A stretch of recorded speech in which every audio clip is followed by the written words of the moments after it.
आज हम हड़प्पा सभ्यता और वैदिक सभ्यता में अंतर पढ़ेंगे, अर्थात ए कंपेरेटिव स्टडी ऑफ वैदिक कल्चर एंड हड़प्पाई सिविलाइजेशन अर्थात इंडस वैली सिविलाइजेशन।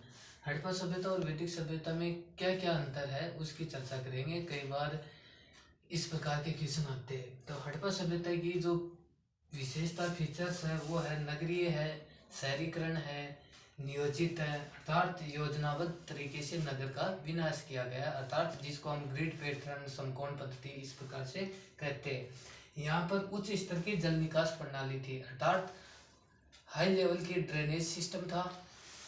वहाँ जल की निकासी के लिए बहुत उच्च कोटि का मैनेजमेंट प्रबंध किया हुआ था। अगली विशेषता है समकोण पर काटती हुई सड़कें।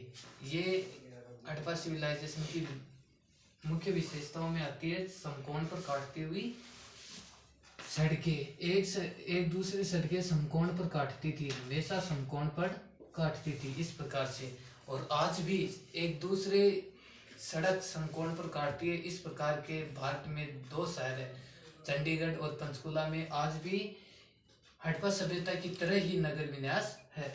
अगली विशेषता मात्र सत्तात्मक शांति प्रिय हड़प्पाई जीवन था। इंडस वैली सिविलाइजेशन के पीपल थे वो काफ़ी पीसफुल एंड मात्र सत्तात्मक थे।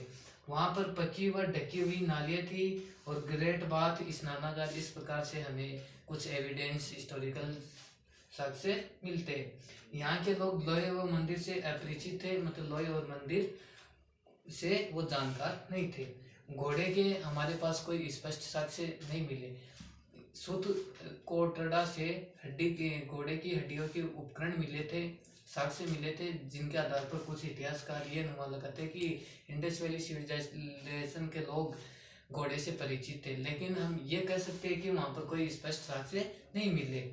अगला है यहाँ की स्वास्तिक चिन्ह हड़प्पाई लोगों की देन है और पीपल वो उनका पूजनीय वृक्ष था। हड़प्पा सभ्यता सिंधु व सहायक नदी की तरह विकसित हुई थी। यहाँ पर हड़प्पा सभ्यता का विकास हुआ था और वैदिक सभ्यता गंगा उसके सहायक नदी पर विकसित हुई थी यहाँ पर। तो इन लोगों को आर्य कहते हैं, इन लोगों को सिंधु कहते हैं।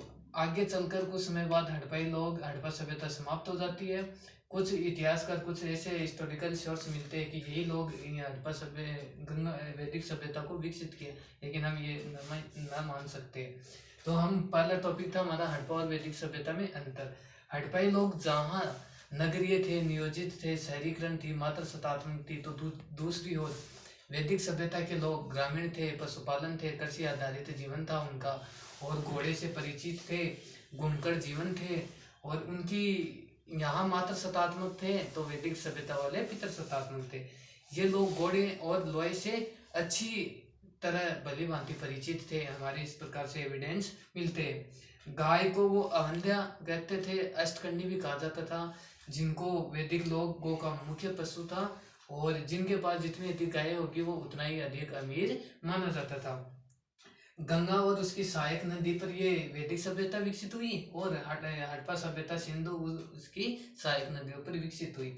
एक हिस्टोरियन था, प्रसिद्ध हिस्टोरियन था मोर्टिमर व्हीलर, जिसने एक फेमस स्टेटमेंट दिया था कि हड़प्पा सभ्यता ने भारत को सभ्यता प्रदान की और गंगा नदी ने भारत को आस्था। जैसे ये रहा व्हीलर का कथन है, सिंधु ने भारत को सभ्यता व गंगा ने भारत को आस्था प्रदान की है। इस प्रकार से हम एक शब्द में यदि दोनों का कंपेरेटिव स्टडी करते हैं तो वो यही निकलता है कि जहाँ हड़प्पा सभ्यता नगरीय थी, नियोजित थी, उच्च स्तर की जल निकास प्रणाली थी, वहीं आर्य सभ्यता वैदिक सभ्यता ग्रामीण पशुपालन कृषि आधारित थी और ये लोग पितर सत्तात्मक नहीं थे, जबकि वैदिक लोग पितर सत्तात्मक थे, हड़प्पाई लोग मात्र सत्तात्मक थे। It's okay. This is for b a first year student and second student के लिए यूजफुल होने वाला है ये वीडियो। Okay, thank you.